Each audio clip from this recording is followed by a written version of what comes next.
Welcome to the Tech Egg. Don't get scrambled. Enjoy the video. You start by grabbing the Raft canister and checking the service tag and inflation mechanism. This ensures proper function. Once done, throw or place the canister into the water downwind and keep a firm hold on the painter line.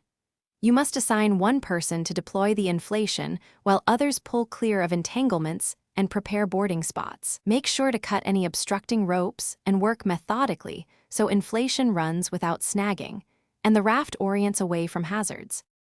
Once inflated, get people aboard quickly but calmly. Start with the strongest to help others. You should use the grab lines, boarding ladder, or the ramp to climb in, supporting anyone who struggles. After boarding, immediately deploy the drogue or sea anchor to slow drift and stabilize the raft. Then redistribute occupants evenly, dry and secure equipment, and begin bailing to remove trapped water. Doing these steps in sequence reduces capsize risk and makes the raft easier to control while you plan next moves. You now focus on survival. Signal continuously with flares, mirror, and epiab while conserving batteries and using whistles for short bursts.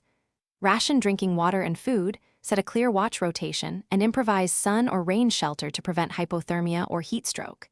If the raft capsizes or begins to leak, turn toward the wind, use riding lines, and re-inflate tubes if possible. If that fails, abandon to a secondary raft or cling to lifelines. A key troubleshooting tip: if inflation is slow, clear the valve, manually pump, and maintain the painter control to avoid drift. Thanks for watching. Consider subscribing if I helped unscramble your problems.